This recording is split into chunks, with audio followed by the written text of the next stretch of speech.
Bonjour, je suis en peine, je suis triste, je suis ravagé par le fait d'apprendre encore en me levant ce matin qu'un poney a été étranglé. Mais qu'est-ce qui se passe sur notre planète pour qu'on s'en prenne aux équidés? On maltraite, on égorge, on coupe les oreilles aux chevaux. Mais dans quel monde vit-on? Dans quel monde vit-on? Alors, notre gouvernement a ouvert un numéro vert. C'est pas un numéro vert qu'il faut ouvrir.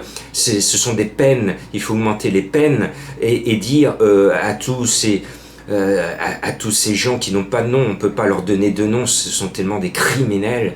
Il faut qu'il y ait des peines très lourdes et qu'on dise vous risquez encore plus, parce que maintenant on a décidé de ne pas faire de cadeaux à ceux qui tuent, qui martyrisent nos amis les chevaux. Je voudrais m'adresser à ces personnes qui sont des criminels. N'oubliez pas que les chevaux nous ont permis à nous les hommes d'évoluer au grand galop. Ils ont été là pour notre culture, pour notre terre, et ils sont toujours là dans le monde pour le travail, pour porter les charges lourdes, pour être là, pour être le meilleur ami de l'homme, et surtout pour nous défendre en fier destrier. Le cheval a été le premier tank de l'histoire.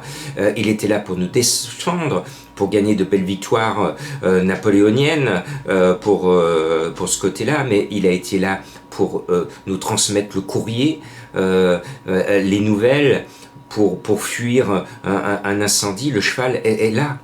Donc à vous d'être attentifs et d'alerter les forces de l'ordre dès que vous voyez des gens suspects autour d'un pré, parce qu'il ne faut pas leur faire cadeau. Voilà, je referme cette parenthèse, mais il fallait que je l'ouvre parce que je n'en peux plus, et vous non plus, vous n'en pouvez plus.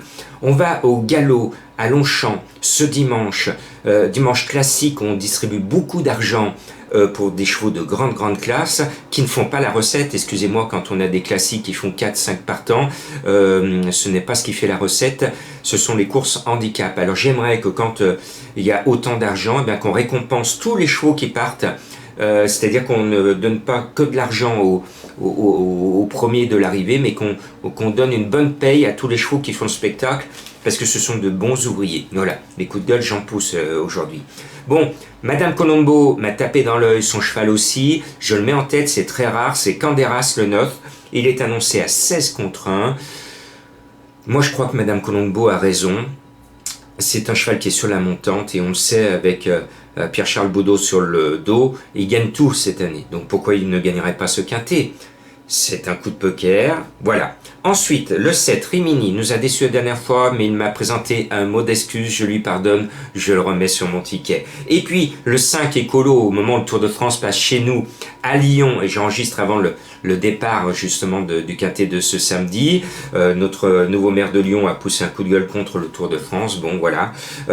Écolo pourrait être ici avec Maxime Guyon, c'est un cheval qui est un peu compliqué, mais je le sens bien, il porte des couleurs classiques. Et puis, le 410ime va être mon premier coup de cœur. Alors, mon premier coup de cœur parce qu'il est à 6 contre 1, donc c'est pas un vrai coup de cœur de Jean-Marc, vous le savez, mes coups de cœur sont souvent à cote, mais je suis obligé de vous le donner parce que je sais que le cheval est au top du top, il porte le numéro 4 et je pense qu'il va répéter son récent succès. Le 3, House of Kings, eh bien ce sera peut-être le roi, puisqu'il est monté par le roi des quintets, Monsieur Stéphane Pasquier, qui est enfin à 50% de réussite dans les quintets. Il avait passé une petite période de méforme. Je dégringole l'échelle des poids avec le 12, comme c'est I, qui est mon deuxième coup de cœur. Alors lui, c'est un vrai coup de cœur de Jean-Marc. Il était à 23 contre 1. Je sentais très bien, j'étais très chaud avec lui la dernière fois. Et il a gagné en terrain lourd. On dit que c'est pas un cheval de bon terrain. Eh bien, je m'inscris en faux. Il a déjà bien couru en bon terrain. Le cheval vient de démontrer à plusieurs reprises qu'il avait la pointure des gros quintets. Il reste en bas de tableau, bien excusez-moi, j'en fais un coup de cœur. Je pense qu'il peut rentrer encore dans les 5 pour venir corser les rappeurs. Et puis, je choisis, j'aurais pu en mettre en 8e position, Prince Hamlet, le 14, qui vient de se dégourdir les jambes en Espagne en gagnant. Il a pris 2 kilos de pénalité, mais finalement, il reste en bas de tableau. Il a le 3 à la corde. Donc attention à lui, je pense qu'on tient là peut-être le tiercé quarté quinté, je l'espère. La course est difficile, 2 sur 5, indice de confiance. Et puis c'est du 8 sur 11. Alors j'enregistre le quinté de samedi, n'est pas couru, mais je donnais vendredi soir le tiercé. 8 événements ont été trouvés par Jean-Marc depuis le début septembre. Je suis content. Alors les rapports, je sais, ne sont pas extraordinaires en ce moment, mais il vaut mieux gagner petit que perdre gros. Bonne chance et bon dimanche.